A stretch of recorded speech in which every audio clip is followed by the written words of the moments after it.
Alhamdulillahirrahmanirrahim. Wabihi nasta'in wa ala walillahi waddin. Wassalatu wassalamu ala asrafil anbiya'i wal mursalin sayyidina maulana Muhammadin wa ala alihi wa ashabihi ajma'in. Qala Allah ta'ala fi kitabil karim. A'udzu billahi minasy syaithanir rajim. Wa idh ta'azzana rabbukum la in syakartum la azidannakum wa la in kafartum inna 'adzabi lasyadid. Sadaqallahu adzim.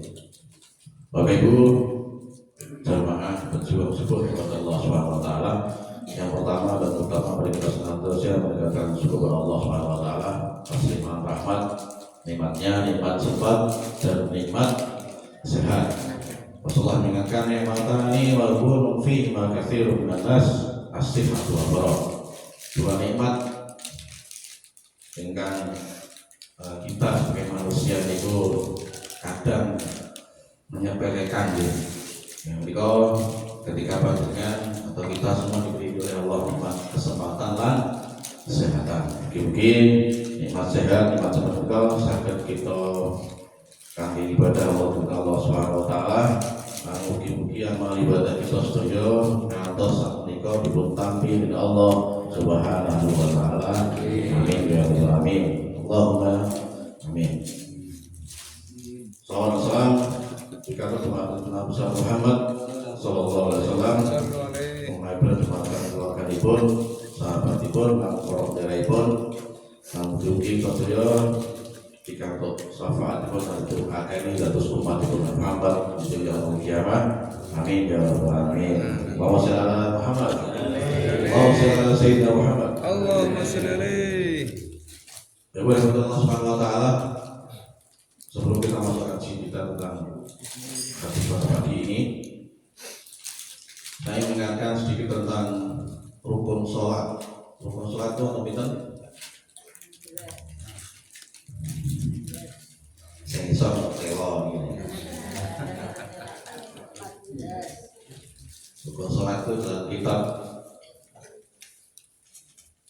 beberapa kitab fikih ada 17. Yang ke-16 adalah mengucapkan salam. Jadi kaidah yang dinamakan sholat itu ibadah yang diawali dari takbiratul ihram, diakhiri dengan salam, ditutup dengan apa? Tertib. Rangkaian terakhir untuk sholat itu adalah tertib. Ada satu hal yang perlu kita waspadai di satu rukun sholat itu, yaitu ucapan salam. Hati-hati ketika mengucapkan salam. Assalamualaikum warahmatullahi wabarakatuh. Sholatnya sah betul.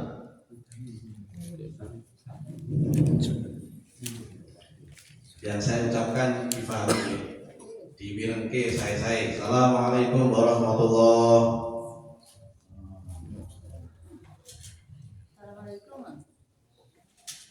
Sambil sholatnya. Dalam kitab Kifayatul Akhyar mengucapkan Assalamualaikum warahmatullahi tanpa disertai alif lam, itu sholatnya batal. Harus pakai Assalamualaikum warahmatullahi.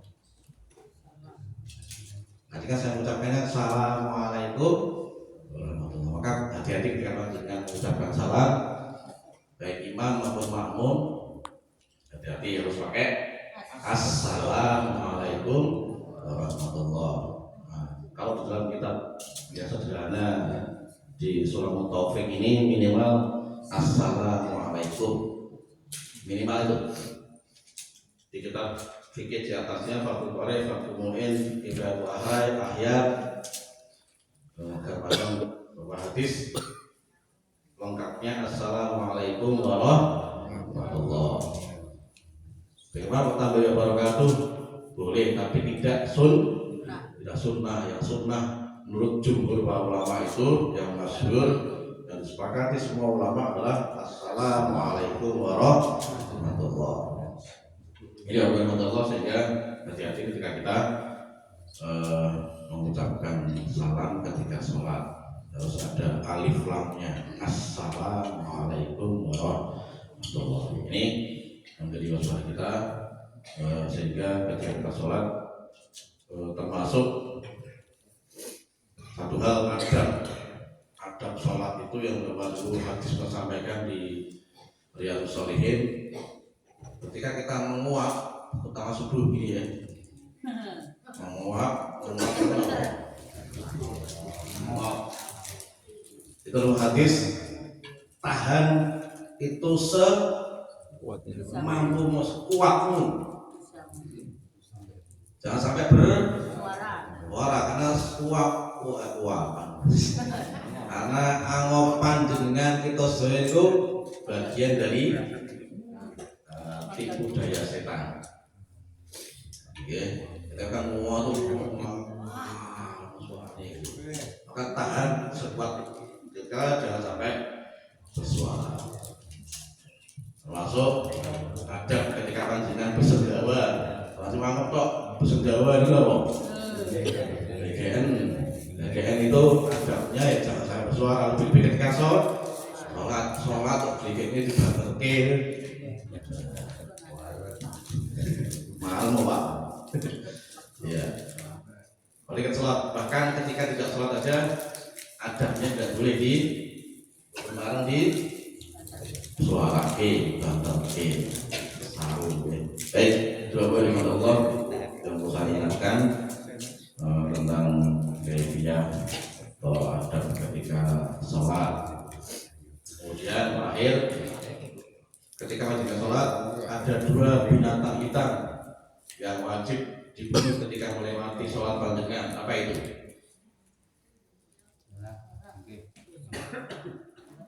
Satu adalah ular, yang kedua adalah jengking. Itu dua binatang yang wajib dibunuh ketika melewati panjenengan, meskipun ketika sedang sholat. Kalau jengking, kalau jengking itu binatang hitam, bunuh boleh. Nih, kami kalau sholat kemarin sampaikan dan masuk binatang yang boleh dibunuh itu boleh. Tuh, cicak. Biar cicaknya kan kue bayi yang sapu lidi itu ya, wah mantap kok cicak 10 itu. Ya, nih mari kita lanjutkan kaji kita pagi ini sampai pada kebajikan dan dosa, antara perbuatan baik dan perbuatan maksiat. Anin Nu'as bin Sam'an radhiyallahu anhu Nabi sallallahu alaihi wasallam al-birru husnul khuluq wal ismu ma haka fi nafsika wa karahta an yattali'a alaihi nas. An Wabilah bin Ma'bad radhiyallahu anhu qala ataitu Rasulullah sallallahu alaihi wasallam faqala jibta tas'alu 'anil bir qultu na'am qala astaftil qalbaka albirru ma'anat ilaihi nafsu wa ma'anna ilaihi qalbu wal ismu ma'aka fi nafsi wa taraddada fi sadri wa inna aftuka annasu aftuka. Dari An-Nawas bin Sam'an radhiyallahu Nabi sallallahu alaihi wasallam dia bersabda, albirru husnul khuluq, kebajikan itu ialah husnul khuluq, akhlak yang baik. Dan sebaliknya, yang disebut dengan dosa ialah apa yang membimbangkan dalam hatimu dan kamu tidak suka orang-orang melihatnya. Paham ya? Jadi kebaikan itu adalah akhlak yang baik. Kemudian dosa ialah apa yang membimbangkan dalam hati kita, dalam hatimu, dan kamu tidak suka orang-orang melihatnya. Itu dosa.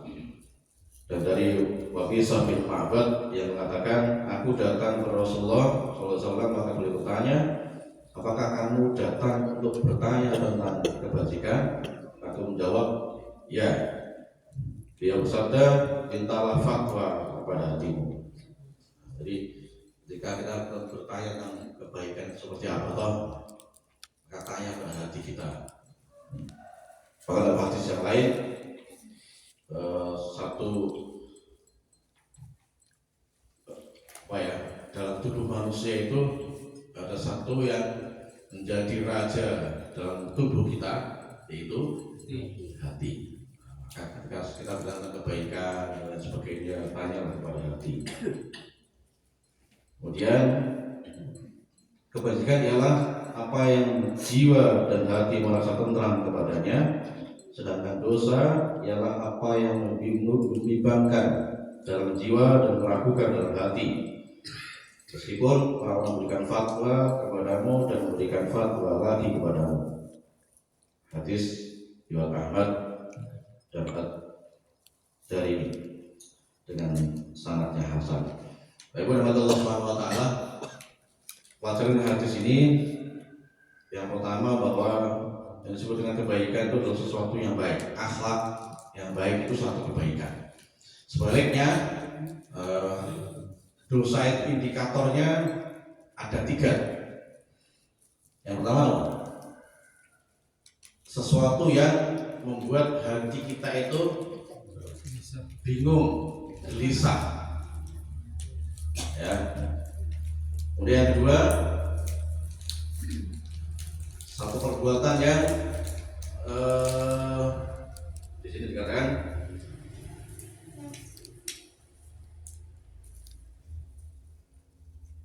ketika perbuatan itu dilihat orang lain, kita tidak suka. Contohnya apa? Korupsi, konangan, itu dengan suka enggak? Orang yang korupsi itu terkonang atau ketahuan suka enggak? Suka. Curi, konangan sindoma itu pasti yang mencuri tidak suka. Nah, jadi indikator kedua itu. Yang pertama adalah perbuatan yang ketika kita kerjakan membuat kita ini galau, gelisah, ya, galau. Yang kedua gelisah, tidak tenang. Berarti perbuatan itu masuk kategori dosa. Nah, ketika perbuatan itu kita kerjakan dan orang lain mengetahui dengan pelaku itu tidak suka. Nah, yang terakhir adalah perbuatan melanggar syariat tentunya. Ini berkata Allah indikasi dibenarkan dengan dosa.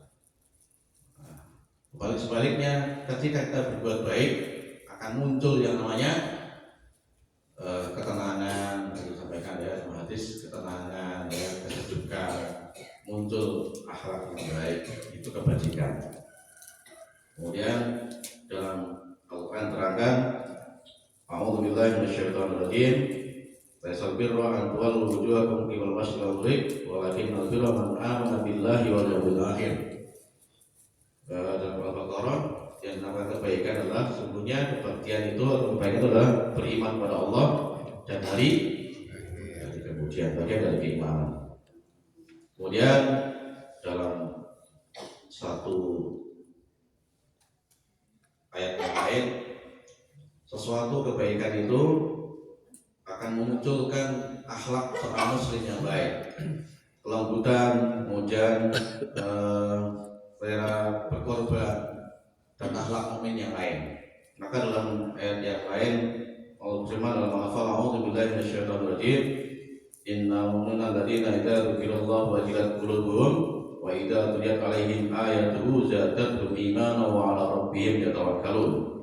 Sungguhnya orang yang beriman, siapa yang beriman itu adalah mereka yang apabila disebut nama Allah gemetar hatinya. Idza dzukirallahu wajilat qulubuhum, gemetar, terasa ada rasa gemetar, kayak imannya itu disentuh. Kemudian wa idza tuliyat 'alaihim ayatuhu zadatul iman. Ketika ayat Allah, ayat Al-Quran dibaca, dia merasa tenang, kemudian bertambahlah keimanannya. Kemudian bertambah iman mereka, dan kepada Allah-Nya mereka bertawakal. Ala rabbihim yatawakkalun. Diajar lagi mereka juga, alladzina yuqimuna sholata wa mimma razaqnahum yunfiqun. Dan mereka adalah orang-orang yang mendirikan sholat, menafkahkan sebagian dari harta mereka, ya, dan kebaikan mereka. Itulah orang-orang yang beriman dengan sebenar-benarnya. Itu dikatakan dalam surat Al-Anfal ayat 2 sampai dengan 4. Kemudian dalam ayat yang lain kaitan dengan akhlak seorang mukmin itu, a'udzu billahi minasyaitonir rajim, qad aflahal mu'minun alladzina hum fi shalatihim khashi'un walladzina hum 'anil lagwi mu'ridun. Sungguhnya beruntunglah orang-orang yang beriman. Siapa mereka yang beruntung itu? Yaitu orang yang khusyuk dalam sholatnya dan orang-orang yang menjauhkan diri dari perbuatan-perbuatan perkataan yang tidak berguna. Anil lagwi, ya. Alladzina hum fi shalatihim walladzina hum 'anil lagwi mu'ridun. Lagwi itu sesuatu yang tidak ada manfaatnya. Nah, itu lagwi. Walladzina hum li zakati fa'ilun. Mereka menaikkan zakat-zakat mereka. Walladzina hum li furujihim hafidun. Dan melihara kemaluan mereka, kehormatan mereka, illa ala azwajihim wa ma malakat aymanuhum fa innahum ghairu malumin. Kecuali terhadap istri mereka atau budak yang mereka miliki, maka sesungguhnya mereka dalam hal itu tiada tercela. Dan siapa yang mencari di balik itu, maka mereka itulah orang-orang yang melampaui batas. Nah, ya. Jadi yang mencari di balik itu artinya tidak memelihara kehormatan kemaluan mereka dan bahkan melampiaskan bukan kepada siapa? Istrinya, maka mereka masuk orang yang melampaui batas dengan berbuat maksiat gitu. Dan orang yang melihara alat-alat yang dipikulnya dan jadinya, dan orang yang melihara salatnya, mereka itulah orang-orang yang akan mewarisi. Mulai warisun. Kalau Allah bagian akhlak dari akhlak seorang mukmin menyampaikan bahwa kebajikan itu adalah munculnya akhlak seorang mukmin yang baik. Dari Jawa disebutkan beberapa ayat. Kemudian dalam Al-Furqan, a'udzu billahi minasyaitonir rajim, wa ibadur rahman alladziina yamshuna 'alal ardi hauna. Dan hamba-hamba yang baik dari Rabb yang Maha Penyayang itu ialah orang-orang yang berjalan di atas bumi dengan hauna. Hauna itu apa? Rendah hati, tidak sombong. Ini yang menjadi perhatian kita semua. Mari kita bersama untuk usaha menghindari perbuatan-perbuatan maksiat atau dosa yang itu akan membuat kita ini galau, gelisah. Jadi kalau dengan melakukan perbuatan sesuatu yang efeknya itu jadi tidak nyaman, kalau mau ya jalan-jalan udah waktu itu ada maksiat kita buat. Kemudian efek berikutnya adalah setelah perbuatan dosa itu kita kerjakan dan itu banyak, akan membuat efek kita itu nopo lakoni kesaenan itu rasanya nopo, rasanya berat karena tadi itu ibarat hati, kalau jadi hati kita itu ibarat kaca. Sekali kita berbuat maksiat, maka kaca yang bening jernih itu satu noda. Dua kali berbuat maksiat dosa, dua terus begitu.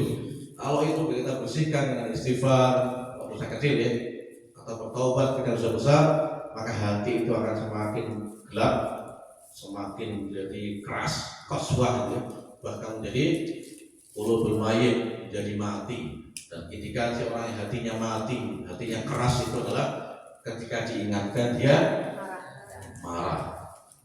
Ini makalah tadab lakal jannah, jangan marah bagimu surga. Saya kira itu demikian yang saya sampaikan. Terima kasih, semoga bermanfaat. Mari kita berdoa bersama-sama. Allahumma barik lana fi Rajab wa Sya'ban